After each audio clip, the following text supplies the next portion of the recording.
Hello everyone, आप लोगों की पिछली वीडियोस पे इतना अप्रिसिएशन मिला है। I was very happy for that कि आप लोग अपना लॉकडाउन में सारा टाइम यूटिलाइज करें, you not wasting your time as at your 12th class. Thank you very much for the appreciation. Now topic for the today's class is partnership, fundamentals of partnership. हम लोग पहले पढ़ेंगे partnership actually होती क्या है। ये हम लोगों ने 11th क्लास में ऑलरेडी कॉमर्स में, या फिर मैं सीबीएसई की बात करूँ तो बिजनेस स्टडीज में पढ़ा है कि पार्टनरशिप क्या होती है। तो हम आज मैं आपको कोई नई बात नहीं बताने वाली हूँ, लेकिन जो मैं आज आपको बातें बताने वाली हूँ वो आपकी प्रैक्टिकल पॉइंट ऑफ व्यू से बहुत इंपॉर्टेंस रखती हैं। हमारे सीबीएसई और आईसीएसई दोनों में ही आपका जो है एग्जाम पैटर्न में थोड़ा सा चेंज आया है। एग्जाम पैटर्न के चेंज का मतलब है कि अर्लियर आप लोगों के practical based questions, practical based theory questions ज़्यादा पूछे जाते थे, but now CBSE and ICSE both boards are moving towards a basic. Basic means बहुत छोटी छोटी ऐसी बातें आपसे पूछी जाती हैं that we skip during practice, that we skip during the final examinations. Now, the today's topic is your accounting for partnership firm. Now, the very first topic here is what is partnership? Define partnership. Partnership is an agreement between two or more individuals who sign a contract to start a profitable business together. इस term का मतलब है कि partnership एक agreement है, एक contract है दो लोगों के बीच में, दो या दो से ज़्यादा लोगों के बीच में, जो एक कॉन्ट्रैक्ट को साइन करते हैं कि वो एक profitable business, because her business चाहता है कि वो प्रॉफिट अर्न करे, एक साथ अर्न करे प्रॉफिट, एंड वो बिजनेस वो टुगेदर रन करे। अब एक प्रिसाइज डेफिनेशन पे आते हैं। हमारी ये डेफिनेशन सिंपल लैंग्वेज में बहुत ईजी है, बहुत सिंपल है, लेकिन हमें बोर्ड में अपना इंप्रेशन एग्जामिनर के सामने थोड़ा अच्छा करने के लिए we need to go with the words very precisely. Like I have taken the definition from Indian partnership act. Partnership is a relation between who have agreed to share, means partners who have agreed to share the profits of a business carried on by all, means जो business है वो सब लोग चलाते हैं, या फिर any one of them acting for all, जैसे कोई एक रन करता है लेकिन वो बाकी सब की जगह पर एक्ट करता है। एक्ट मतलब होता है बाकी सब लोगों के लिए वो काम करता है। नाउ सेकेंड इज पार्टनरशिप तब भी एग्जिस्ट करती है अगर आप, जरूरी नहीं है कि हमारी पार्टनरशिप रिटन हो, स्क्रिप्टेड हो या फिर कॉन्ट्रैक्ट के अंडर हो, लेकिन उस पर आपका law of partnership that is Indian partnership act apply होता है। Now what is the main features और नेचर और कैरेक्टरिस्टिक्स या फिर essential elements of partnership. First is two और मोर पर्सन्स, मीन्स एक पार्टनरशिप को बनाने के लिए या for any business to be in a partnership you need to have at least two persons, otherwise उसके अलावा वो पार्टनरशिप नहीं होती, वो एक सोल प्रोप्राइटरशिप होता है। पार्टनरशिप एक्ट में कोई भी मैक्सिमम लिमिट डिफाइंड नहीं है, लेकिन हमारे इंडियन कंपनीज एक्ट ने इस लिमिट को रिस्ट्रिक्ट करके 100 कर दिया in banking business. Second is what is agreement. Agreement is the part जो हमारी पार्टनरशिप होती है कि एग्रीमेंट के अंडर होती है, means the partners have agreed to form and to carry on the business together। वो एग्रीमेंट रिटन भी हो सकता है, ओरल भी हो सकता है। If the agreement is written तो उसमें आपका क्या लिखा होता है, उसमें आपके ड्यूटीज एंड राइट डिफाइंड होते हैं, जो हर पार्टनर को जो भी राइट्स मिलते हैं एंड जो उनकी ड्यूटीज होती हैं that he had to do during the partnership. First the third point is sharing of profits. The most significant component हम लोग बोलते हैं, most significant feature element of the partnership is the division of profits and losses of the firm. Fourth point is relationship of principal and agent. हर partner एक दूसरे अपने आप में एक प्रिंसिपल होता है एज वेल एज एक एजेंट होता है दूसरे पार्टनर का। एजेंट मीन्स कि वो दूसरे पार्टनर की एक्ट से बाइंडेड होता है, एंड प्रिंसिपल मीन्स कि वो जो भी काम कर रहा है उसके लिए वो सेल्फ रिस्पॉन्सिबल है। And the last is existence of business and profit motive. Business होना कंपल्सरी है। बिजनेस कैसा होना कंपल्सरी है? Business should be legal business होना कंपलसरी है। And intention of earning profit, ये नहीं कि हमने बिजनेस स्टार्ट करा है just to have some fun and to make losses. No, business have the intention to earn profit in the long term as well as in the short term. अगर इनमें से कोई भी एक फीचर मिसिंग है then that partnership can not be come into existence and that business is not considered at partnership. Now third very important point is what is partnership deed and what are the different points that should be incorporated. Incorporated means included while making the partnership deed. First what is partnership deed? Partnership deed को हम लोग partnership agreement भी बोलते हैं, और ये एक record है जो आउटलाइन करता है, आउटलाइन बोलने से मतलब है जो डिफाइन करता है आपका कि क्या हमारे राइट्स हैं, क्या ड्यूटीज हैं, क्या फंक्शंस हैं डिफरेंट पार्टीज के बिजनेस ऑपरेशन में, और ये वो फोर्स है जो आपको बताती है कि आपको करना क्या है। अगर मैं सिंपल वर्ड्स में कहूँ तो पार्टनरशिप एक रिटर्न एग्रीमेंट है जो कंटेन करते हैं आपके टर्म्स एंड कंडीशंस को, जिससे पार्टनर्स एग्री होते हैं कि दैट कि मेरे को इतना इंटरेस्ट मिलेगा, मेरे को इतना प्रॉफिट मिलेगा, इतना रेशियो मिलेगा, इतना प्रॉफिट शेयरिंग रेशियो होगा। इन सब बातों के बारे में डिस्कशन होते हैं और वो दोनों पार्टनर ड्यूली साइन करते हैं बिफोर 2 और 3 विटनेसेस, और ये रजिस्टर करता है सारे पार्टनर्स को कि ये पार्टनर्स हैं, this person is a partners. इसे हम लोग आर्टिकल ऑफ पार्टनरशिप भी बोलते हैं, बिकॉज हम सारे राइट्स एंड ड्यूटीज होते हैं, डिफाइंड होते हैं। अब ये फॉलोइंग पॉइंट्स हैं जो आपके इस पार्टनरशिप डीड में, किसी भी पार्टनरशिप डीड में कंपल्सरी होने चाहिए। First is the name and address of the firm, second is name and addresses of the partners, type of the business proposed कि आप क्या बिजनेस करना चाहते हैं, capital contributed by each partner, rate of interest on capital and drawings, what is the profit sharing ratio, what is the salary and the drawings allowed during the year, आप goodwill कैसे calculate करेंगे, different methods of goodwill, accounting period आपकी firm का कब से start होगा, like your accounting period will be yearly, half yearly, quarterly, मतलब कितने टाइम पीरियड की अपनी अकाउंटिंग करना चाहते हैं। कमेंसमेंट ऑफ पार्टनरशिप कि आपकी पार्टनरशिप किस दिन स्टार्ट हुई है, that is a very important point. Duration of partnership, आपकी पार्टनरशिप लिमिटेड टाइम पार्टनरशिप है या फिर अनलिमिटेड टाइम पार्टनरशिप है। लिमिटेड है तो कितने टाइम ड्यूरेशन तक ये पार्टनरशिप आपकी रन करेगी।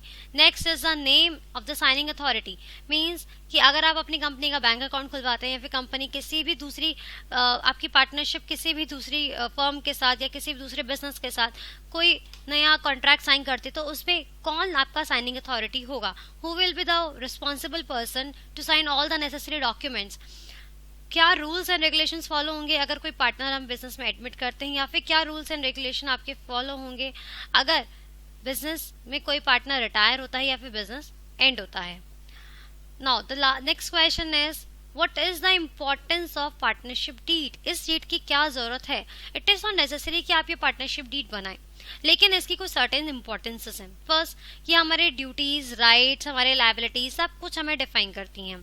सेकेंड थिंग इज कि ये हमें क्लियर करती हैं कोई भी मिसअंडरस्टैंडिंग अगर पार्टनर्स के बीच में अराइज होती है, just to clear out their disputes, उनके बीच में कोई भी डिस्प्यूट, कोई भी लड़ाई, कोई भी झगड़ा अराइज होता है तो उसे फिनिश आउट करने में, उसे सेटल करने में उनकी हेल्प करती है। आपकी कोई भी कंफ्यूजन अराइज होती है रिगार्डिंग क्या प्रॉफिट शेयरिंग रेशियो है, क्या सैलरी मिलेगी, कब सैलरी मिलेगी, कब पार्टनर्स को ड्राइंग्स विड्रॉ कर सकते हैं पार्टनर्स, सब चीज़ों रिलेटेड ये सारी चीज़ें कंफ्यूजन आपकी क्लियर करती हैं। नाउ अगर ये पार्टनरशिप डीड ना हो तो क्या होगा।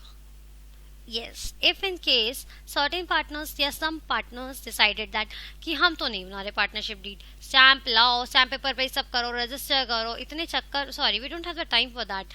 तो there are certain provisions which are defined under Partnership Act 1932 that will be applicable on them regarding if there is no partnership deed. First is profit sharing ratio will be equal, उनके बीच में जो profit and loss share होंगे वो equally होंगे। Second, कोई भी interest on capital उन्हें अलाउड नहीं होगा। थर्ड पॉइंट, कोई भी इंटरेस्ट ऑन ड्राइंग उनसे ली नहीं जाएगी। फोर्थ पॉइंट, कोई भी सैलरी, कमीशन, किसी भी टाइप का अदर बेनिफिट पार्टनर्स को नहीं मिलेगा।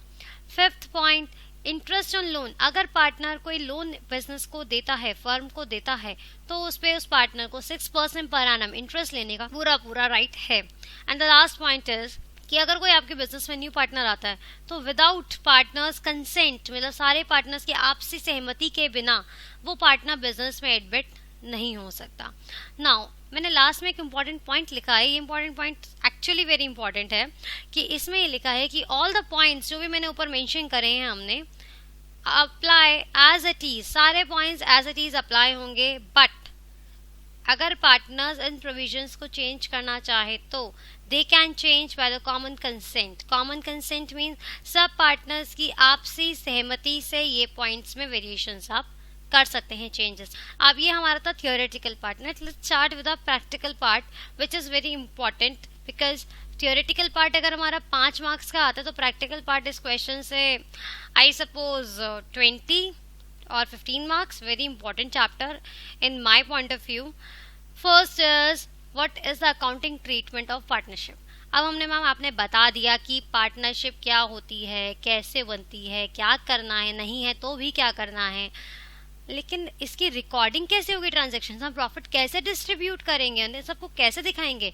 मैंने कहा बेटा चलो 11th क्लास में वापस आते हैं. 11th क्लास में आप लोगों ने पढ़ा था कि what is trading account, what is profit and loss account and what is balance sheet. आप लोगों ने बोला यस मैम, ट्रेडिंग अकाउंट से हम लोग ग्रॉस प्रॉफिट निकालते हैं, प्रॉफिट एंड लॉस अकाउंट से हम लोग नेट प्रॉफिट निकालते हैं, और बैलेंस शीट से हम लोग सारी एसेट्स और लायबिलिटीज की इंफॉर्मेशन गैदर करते हैं. Okay, let's come back. Profit and loss account बनाया था, yes ma'am, we calculate the net profit.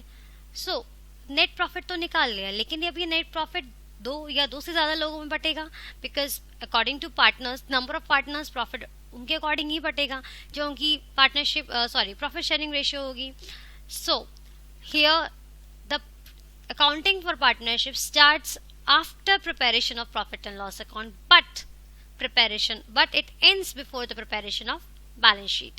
Now the accounting treatment of partnership enterprise is similar to that of a sole proprietorship trading concerns, with the exception of the following aspects. कुछ aspects को हटा के, first यहाँ पे आपको profit and loss allocate करना है, distribute करना है पार्टनर्स के बीच में, पार्टनर्स के among.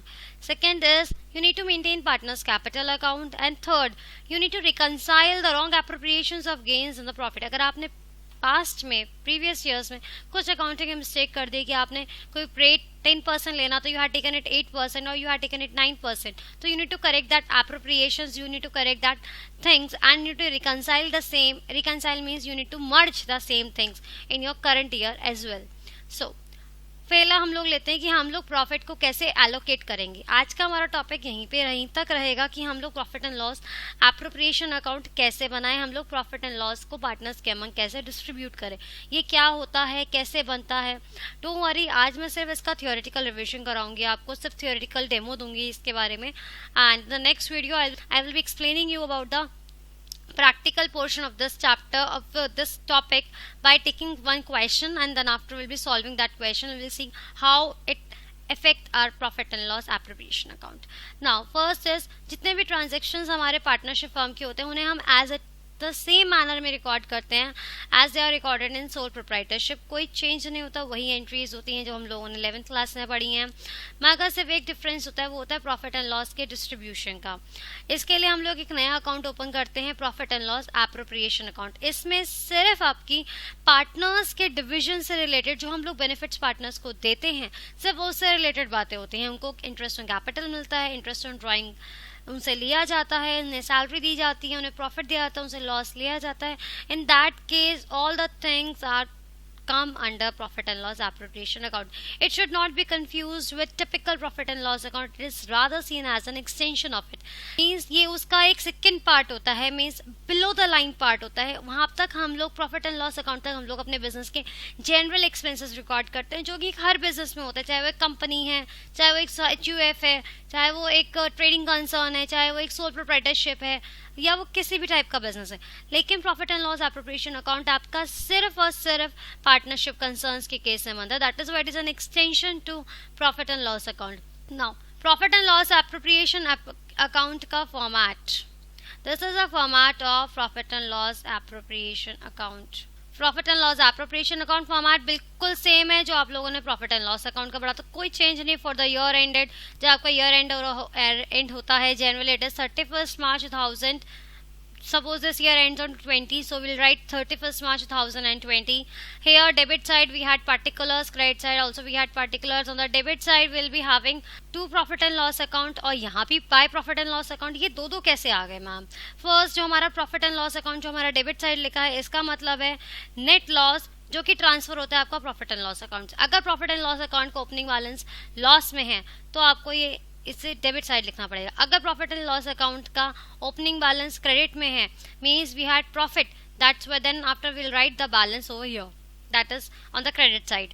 On the credit side we had one other item, that is interest and drawings. Interest and drawing क्या होता है, कैसे निकालते हैं, don't worry, we'll have a discussion about that later on in the further videos, but just have a look on the basic things. Then on the debit side we have other items. First is जो interest on capital, जो हम partners को capital पे interest देते हैं. Second, partners salaries, जो हम during the year उनको कोई salary provide करते हैं अगर तो वो. To partners commission, partner को commission दिया जाता है to increase our sales. To reserve क्या होता है, अगर हमें सारी चीज़ें डिस्ट्रीब्यूट करने का, तो हमें कुछ सर्टेन अमाउंट आपको अपने फ्यूचर के लिए, जैसे हम लोग कहते हैं ना अपने घर में हम लोग खर्चा करने का कुछ सेविंग्स करते हैं, that is the saving part of the business, it's to reserve. और अगर इसके बाद भी अगर कोई प्रॉफिट बिजनेस में बच जाता है, that profit is transfer to partners capital account in their profit sharing ratio. ये कैसे होता है, क्या होता है, don't worry, will discuss about in the next video with a particular example. And अगर आपको तब भी कोई प्रॉब्लम आती है, then comment me and I'll clear your doubts. Now, the debit items of profit and loss appropriation account includes a net loss transferred from your P&L account. Second is your transfer of profit from the reserve to reserves, salary to partner, your interest on capital, commission to partners. और credit side में आपका आता है net profit अगर आपका transfer हुआ है, and second is interest on drawing. Now, there are certain journal entries which are related to your profit and loss appropriation account.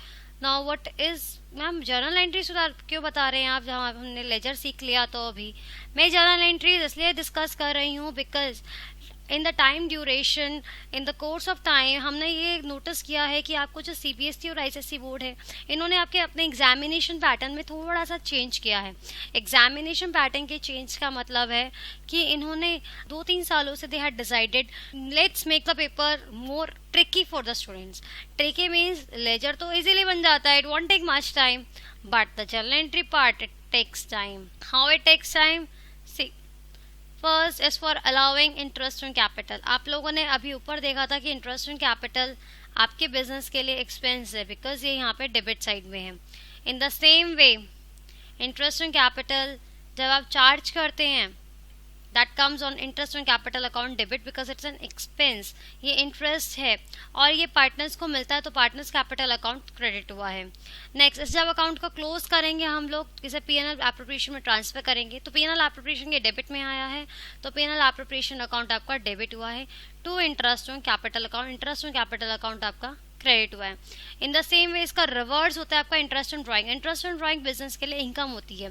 Drawings क्या होती हैं, जैसे हम लोगों ने पहले भी पढ़ा है, ड्राइंग्स हमारे बिजनेस में जो ओनर होता है बिजनेस का, वो जब certain amount of capital business से विड्रॉ करता है for the personal use, that is known as drawings, तो वो बिजनेस की कैपिटल को कम कर रहा है, वो बिजनेस का कैपिटल ले रहा है, तो उसमें जब उसे इंटरेस्ट देना कंपल्सरी है या एज आपकी पार्टनरशिप डीड में डिफाइंड हो, तो पार्टनर्स कैपिटल अकाउंट से ये इंटरेस्ट डिडक्ट होता है, तो पार्टनर्स कैपिटल अकाउंट डेबिट होंगे.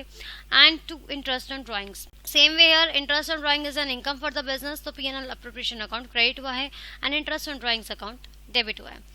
सैलरी और commission what is payable to the business the same way treated as interest on capital, वैसे ही उसका ट्रीटमेंट है, वैसे ही उसकी जर्नल एंट्रीज है. नेक्स्ट इज योर, अगर आपने कोई सर्टेन पोर्शन प्रॉफिट का ट्रांसफर किया है रिजर्व्स में, तो P&L एप्रोप्रिएशन अकाउंट डेबिट हुआ है बिकॉज आपका प्रॉफिट कम हुआ है to reserve account.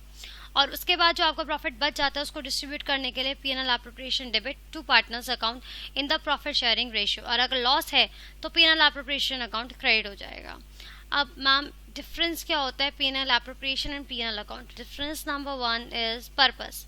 P&L account हम लोग बनाते हैं नेट प्रॉफिट या फिर नेट लॉस निकालने के लिए बिजनेस का, लेकिन P&L एप्रोप्रिएशन अकाउंट बनाया जाता है कि उस प्रॉफिट को, जो नेट प्रॉफिट होता है आफ्टर ऑल एक्सपेंसेस, उसे हम लोग कैसे एलोकेट करें, कैसे डिस्ट्रीब्यूट करें पार्टनर्स के बीच में. P&L account is made for by all types of business, as जैसा कि हम लोगों ने भी थोड़ी देर पहले डिस्कस किया था, इसे कोई भी हर बिजनेस, हर टाइप का बिजनेस बनाते हैं, by every type of business. But P&L appropriation account is prepared only by the partnership firms.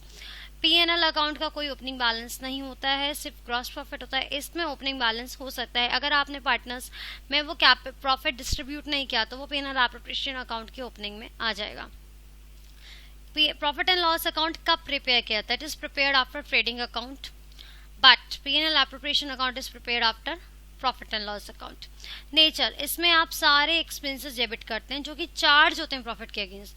Now इसमें हम सारे वो पार्ट्स डेबिट करते हैं जो कि एप्रोप्रिएशन होते हैं प्रॉफिट के लिए. Now in partnership case, preparation this account is not based on partnership agreement, means इस किसे कैसे बनाना है, क्या करना है, इस बार के बारे में आपकी पार्टनरशिप एग्रीमेंट कुछ नहीं बोलता, बिकॉज इसका एक डिफाइंड फॉर्मेट होता है, ये उसी के अकॉर्डिंग बनाया जाता है। लेकिन profit and loss appropriation account उसी के अकॉर्डिंग बनाया जाएगा, उन्हीं टर्म्स एंड कंडीशंस के अकॉर्डिंग जो आपके पार्टनरशिप अकाउंट में, पार्टनरशिप डीड में डिफाइंड होंगी।